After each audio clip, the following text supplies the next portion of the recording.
Welcome to the Art of Healing podcast, the podcast that is dedicated to helping you connect with your mind, body, and spirit. This is Charlize, physician and Reiki master, and thank you so much for joining me. I would like to remind you that although I'm a physician, the information you receive in this podcast is for educational and entertainment purposes only. You can find my full disclaimer at my website, www.healingartshealthandwellness.com. If you like what you hear on this podcast, sign up for my weekly newsletter. Check your show notes for more information and for the link to sign up. Thank you.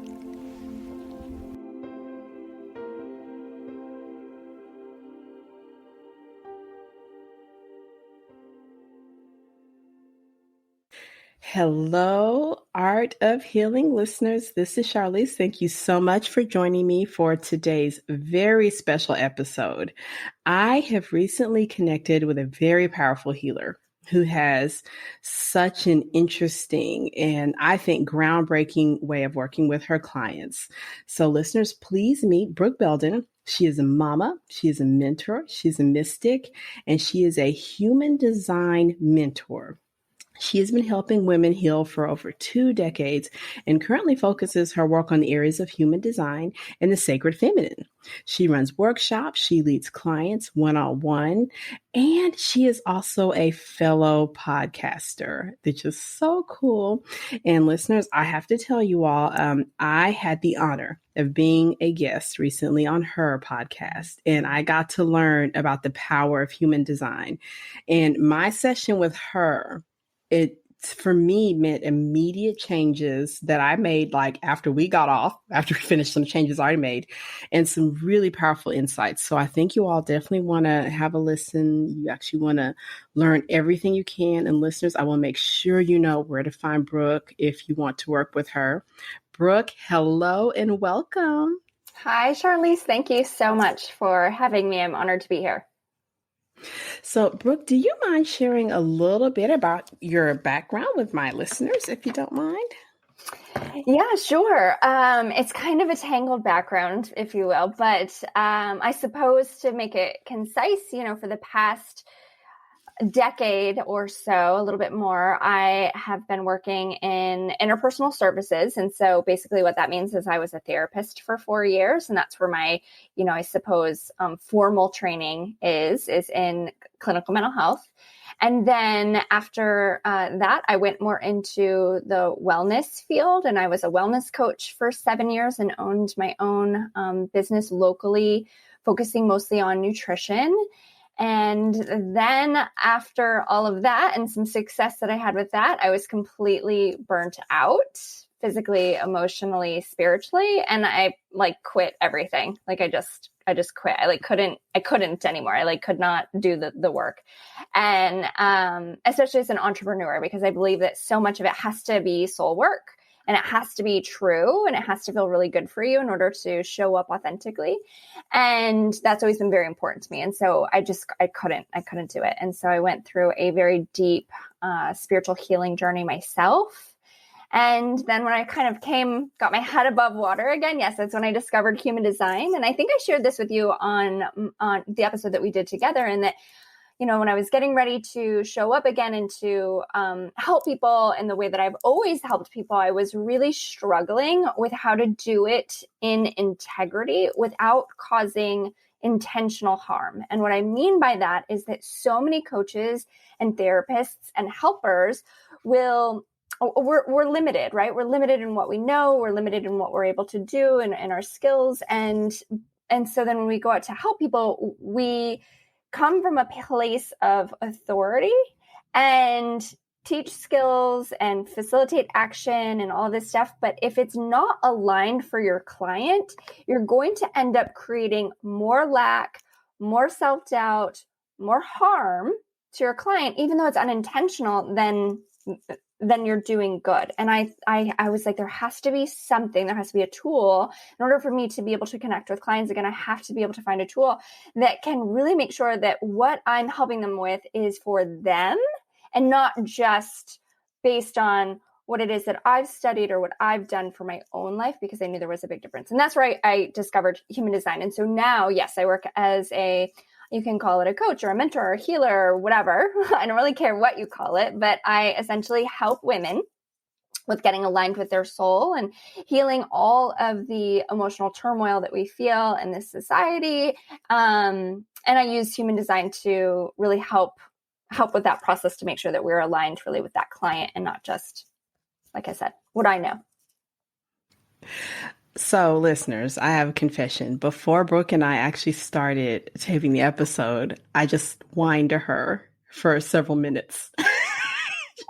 And I feel better. But her skills as a healer must be pretty powerful. Because we kind of like, hey, how you doing? How you doing? And I was like, I'm tired. And so it was very nice. Thank you, Brooke, for You're so welcome. Thank you. So definitely let's introduce the listeners to human design. Can you give us an introduction and how it works? Yeah, of course. So human design what came about really in the 80s, and it's really just kind of getting, I think, a big, it's getting to the forefront right now, but it's a combination of astrology and I Ching and chakras and tree of life and Kabbalah and all of these ancient philosophies sort of combined into one. So just like when you look up your astrology information, you submit your birth information to get a chart, and then it gives you different information about you based on when you were born. And with human design, it does the same thing. So you enter in all of your birth information, and then it gives you this chart, and it comes back, and it can look really confusing because there's all sorts of different words and descriptions and shapes and numbers and all sorts of stuff. And so, but really what it is I call it's really this map to your soul. So it's really to help you get connected to who you are. Just like a lot of different self-inventory systems will kind of share maybe how you work in the world or how you show up, or, how you best work in your work environment or in relationships. This is really more about how you were designed to be in the world. So when you did my human design, it was very revealing. It was many things I really didn't realize about myself, or maybe I did, but you gave me the vocabulary to understand what it was. Mm-hmm. I remember in particular, and so I didn't take notes. I mean, I took a little notes, but I think there was one about if you were a shore or a mountain or, yeah. And that's your environment. I think it was your environment, because it has all these different aspects in the human design. And for the listeners, which I will give you links to Brooke's podcast where she does these readings. They're awesome. She breaks this down for each individual. So I learned something about myself, which was real interesting, that I'd sort of been swimming upstream when I didn't need to. So when you're working with human design, because I know I was brand new to this. So there's a chart that's generated and you interpret the chart. Is that how that's okay? Yeah. Well, so I think so much because so many people are just still getting exposed to human design. Part of what my responsibility in this work is to help educate a little bit about what some of those basics mean in the chart so that you can actually apply it. Oftentimes when I work with clients, I just use the chart as sort of like, I want to hear your story, right? I want to hear your story. I want to hear what's going on with you. I want to hear what you're experiencing. And then before I coach you or direct you or hold space for you, I'm going to look at your chart to make sure that it's in line, right? That the approach that I give you is in line with your chart. But yeah, I mean, for a lot of people, there is that if you do, check out any of my stuff, or if you go to my website, on my website, I actually do what I call a free mini read. So, because when you pull your chart up, you're going to see things like your design type, and you might see for you, projector, for me, manifestor, for other people, generator, manifesting generator. And people right away, they're like, what's that mean? And then you'll see your strategies to inform, your strategies to wait to respond, your strategy, and then you'll see, what your authority is. And those are just some of the different descriptions on the chart that it will give you. And so I think what can be a hang up for a lot of people is that they're like, oh, this sounds really cool. And then they go and they enter their information and they're like, I have no idea what any of this means. Click, sign off, right? So if you go to my website, you for free, you can just I have that free mini read that just allows you to learn a little bit more about what some of those basics are so that you can start applying the things from your design type right away. Listeners, Brook's website is going to be brookbelden.com, BROOKBELDEN.com. I will make sure to mention that several times, and I'll make sure to put her website in the show notes in case you're listening and you're driving or walking or a place where you can't get that written down. So, in your practice right now with the use of human design, do people bring you like a particular question or a problem, or do they just sort of present and like help, just give me the info? How does this work with your clients? I think a lot of people get very intrigued about human design, right? Like once they see their chart, they're like, I want to know all of the things. But really, when I'm working specifically with clients, and I host workshops and different things that will help people understand the chart a little bit more. But when I'm working individually with clients, or when I'm working in some of my smaller groups, it's really just like anything else that you would go to a coach or a therapist or a mentor for. And you're saying, look, this is the space in my life where I'm stuck. Right? This is where I'm not making progress in my life. This is how I'm feeling. This is what's going on with me. And then, I really combine all of the different modalities that I'm trained in to help move you forward. But yes, very often people get so intrigued about human design that they're like, I just want to know all the things. I just want to know all the things. But with any sort of spiritual healing, and, in the healing arts, but in any sort of spiritual healing, in our life right now, we're so conditioned to our mind taking over, and we can get really excited and our mind can take over. But when it comes to spiritual healing, there's a slowness that has to happen. There's an integration that needs to happen, right? To really make the changes in your life, to really heal in your life, you have to allow that time, that space for the integration. And so I think it's so like, while we can get so hungry for the information, what I always encourage is that it's like, okay, but did you integrate? Because I'll have people that will come back and they'll be like, okay, I just want to know more. I want to know this and I want to know that. And I'll say things like, well, did you check in with your authority? And they're like, wait, what's that again? And it's like, okay, well, we don't need to go forward if you haven't mastered really understanding what your authority is. Right? So let's shift gears a little bit, because I know there was a topic that we did want to touch on, and definitely, as a physician, I'm definitely in what's predominantly masculine energy throughout the day, most of the day, and that's my background, which is my own journey is trying to balance, feminine energy, my own masculine energy, being sort of showered in that sort of patriarchal energy. I know that you talk quite a bit about the sacred feminine.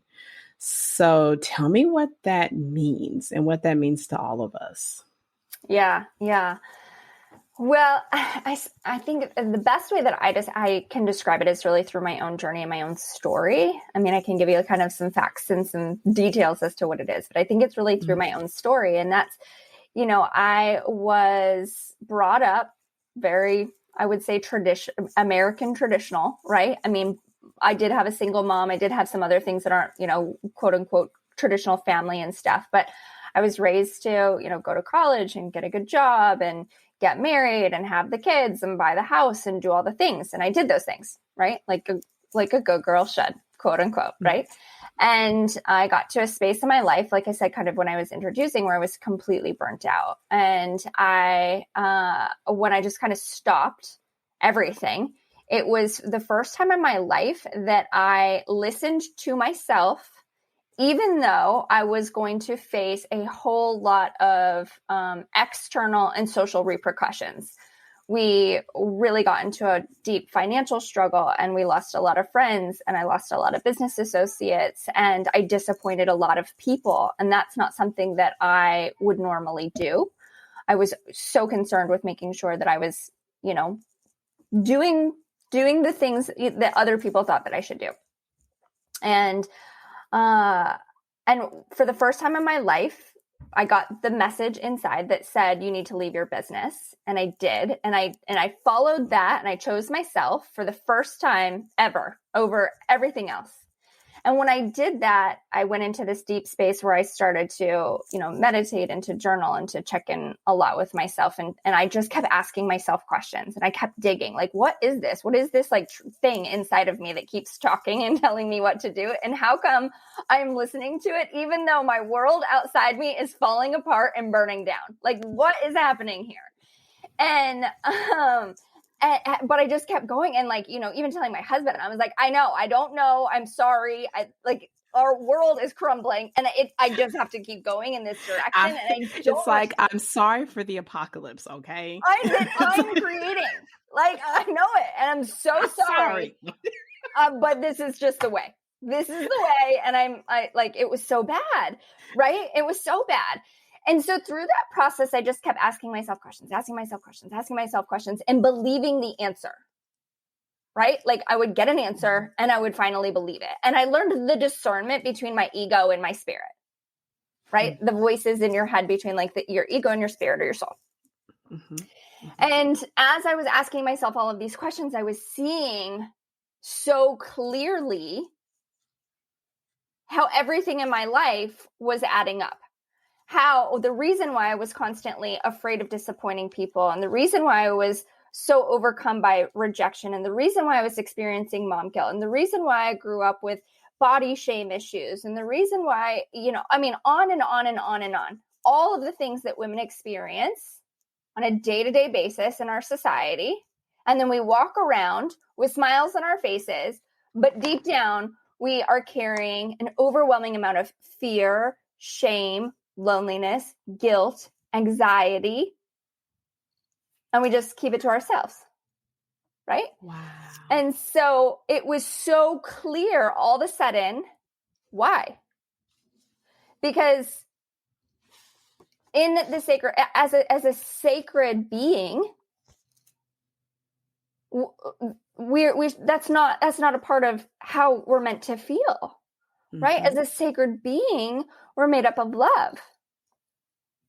Mm-hmm. And beauty and all of this beautiful stuff. And through meditation, and I don't know how woo your audience likes to go, right? But very woo. Okay, good. Go as good. Woo as you want. I always say it's like a game of limbo. Like, how woo do you want to go? Like, how low do you want to go? Yeah. We talk about chakras. We're very woo. Okay. So can we talk about goddesses? Yeah. Oh, great. Okay. Yes. Yes. Yeah. Okay. So it was very clear to me then, like, the goddesses started to speak to me, and the goddess energy started speaking to me. And so when you look at different goddesses, that it was so clear as to why my life was like an apocalypse, right? Like, why? Because Kali was working her magic in my life, setting fire to the things that weren't working. Oh, I didn't know if you were going to tell us. I was going to ask you which goddess. Which goddesses? So it was Kali. Yeah. Wow. So I've worked very closely with Kali and Mary Magdalene and Isis. And so, and this wasn't all happening at one time. I didn't go seeking this out. I wasn't like, ooh, somebody posted about Kali. Let me look up who Kali is, right? Let me see. People are talking about Mary Magdalene. Who's Mary Magdalene? It was like they were talking to me. Yeah. It was very crazy. So anyways, and one day through this whole process, I just woke up with this information. It was as if I studied it my whole life, but I didn't. And it was just inside my body. And it was just complete clarity as to, again, why it is that we are experiencing these emotions as women, and how it is so unaligned with what it means to be a sacred feminine, to hold that sacred feminine energy. And how, when you look at the history and the lineage and all of these things, and we go back to colonialism, and we go back even before that to when the goddess was the spirit that we worshiped, right? And you go back to that history, and you understand that was then beaten and burned and raped out of us. And why now as women, through epigenetics and through our soul lineage, and I love your face right now, why it is that we carry that energy with us today, right?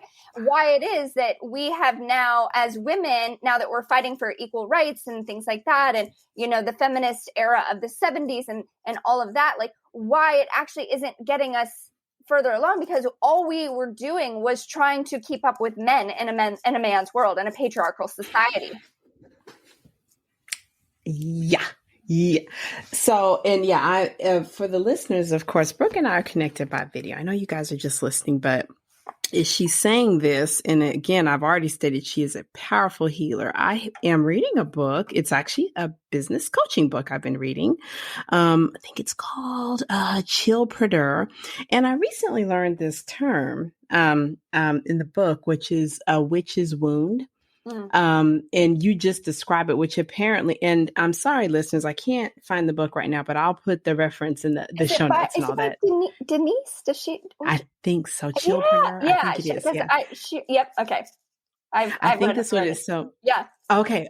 So she describes what often happens in women, because of course we're all growing, and I've got my own things I'm growing and working on. How we can often get blocked in our throat chakra, and the reason why is because of some ancestral / karmic / other ties to the distant past, in which a woman who spoke out was labeled a witch and was often hung. Yes, killed, burned. Yes. Okay. Yeah. So as you were describing, I'm like, oh my gosh, I actually just learned this last night. Oh my goodness. So very, very powerful. So when you're working with your clients, it sounds like this gets integrated a lot. I know it gets integrated in your content, the podcast I've listened to, but this is so powerful because I think for us women, we often don't feel it. And like I said, I come from I still work in a very patriarchal institution. So it just warms my heart to hear that, like, yeah, this is a struggle we all feel, no matter where you're coming from in your personal life, no matter what's with your family, profession, that we feel hung up in our throat chakra. Yeah, and thank you for sharing the goddesses, because I was like, I didn't know she's going to tell us. It was Colleen, Mary Magdalene, and Isis. All right. So you also have an extensive background in mental health, and you've done that for many years. Does that play a role in some of your work now? And just what are your thoughts on just the you know what, actually, what are your thoughts on the mental health of people in their 20s, actually? If you don't mind me asking you, because I do treat younger patients, some younger clients, and I'm noticing some very common trends that I'm finding a little disturbing. Are you aware of that? Do you know much of like some of the mental health issues we're finding in some of our younger listeners? I mean, younger to me, because I'm in my 40s, but yeah. Would you share with me specifically what it is that you're seeing with your clients, and then maybe I can lots of anxiety, like anxiety in a scope that is just a scope across their lives, and feeling unsafe, anxious, feeling ungrounded, but to a scope that I'll safely say I really haven't seen, that's affecting every aspect of their life. Not always medical, by the way. It's not always, I mean, of course, with the pandemic, what we've all been through, but there definitely seems to be this feeling of, feeling not right, not well. Yes, I don't know if that's something you've been coming across quite a bit in your practice, or any comments on that? I think so many people are feeling not right and not well, right? And so anxiety is essentially, I mean, and this is what's very complicated about mental health, is that, it's been around for how many decades, and nobody knows anything. Nobody actually knows anything. They don't actually know what mental health is. Like that's the ironic part about all of this. And so it's like, we don't actually know what's going on. We can't measure it with a microscope, and we can't take your blood, and we can't do anything. And it says, look at you, you have depression, right? And this is what the treatment is. Yeah. And so we don't know. And so instead of saying like, we don't actually know, we're like, I don't know. We're just going to like, let's either talk about it. Right. And then, or like help you build some skills. Let's try skill building, or like, here's a pill. And emotional health is spiritual health. Emotional health is spiritual health. Okay. How we feel is all about how we are connecting with each other, with ourselves, and the divine. And the reason why so many people are feeling so anxious all of the time, right? Anxiety is through the roof, is because we are out of alignment with our soul. Okay. And now you look at young people who are raised by people our age right? Or a little older. And you look at how they were brought up, right? And then you look at like how we were brought up, and it's still like so prevalent in society to chase all the, can I swear? I almost swore, but I didn't want to swear and not.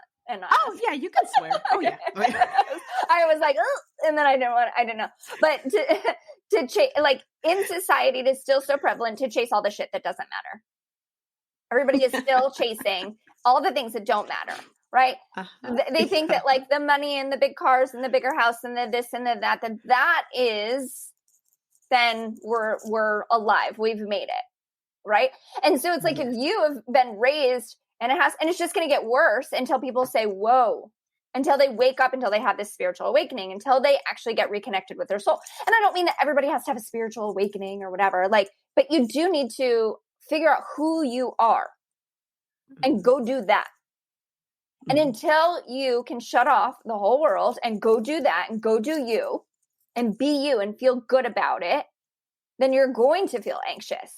Because there is something that is so incongruent about what's happening in your external world and what's happening in your internal world. And so when they don't line up and they don't match up, you will feel anxious. And that is your body, that is your soul helping you. It's helping you. Anxiety is not here to hurt you. It is here to help you and to show you that there is something off. It's off. We're off. We're on the wrong path. And so that's what anxiety is on all of no matter what your age is.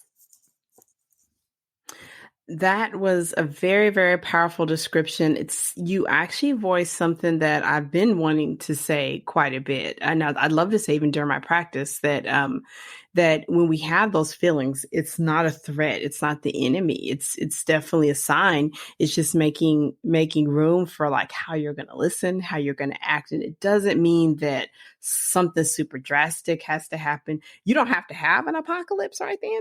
Maybe, like maybe you don't have to burn the world around you unless you I have to. I mean, but maybe that time comes, but it's not quite then, but it's just having that insight.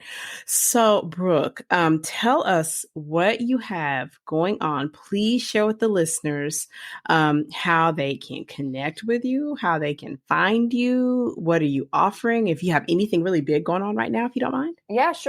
So the best way to connect with me is probably on Instagram. So my name, it's just my name, Brook Belden, no E. So BrookBelden. And then my website is brookbelden.com. So you can connect with me in all of those places.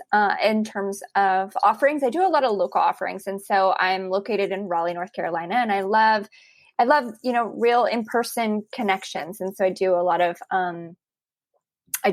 in-person workshops here, but I do occasionally do some online too. So if you are interested in the workshops and want to stay connected, you can find out more there. I'll have some retreats in 2022.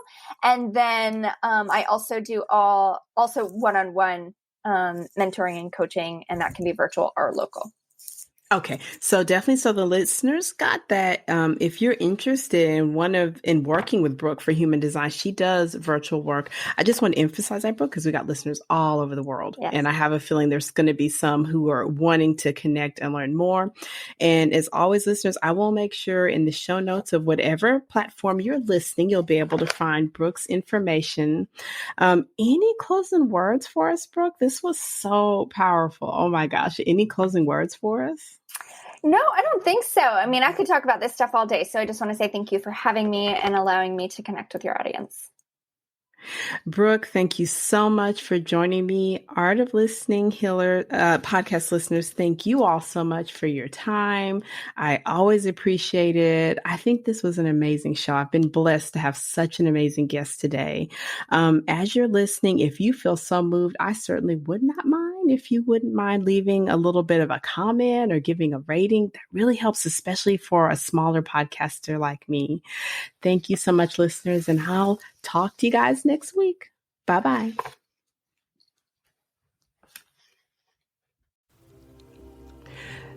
Thank you so much for joining me for this episode of the Art of Healing podcast. Once again, this is Charlize.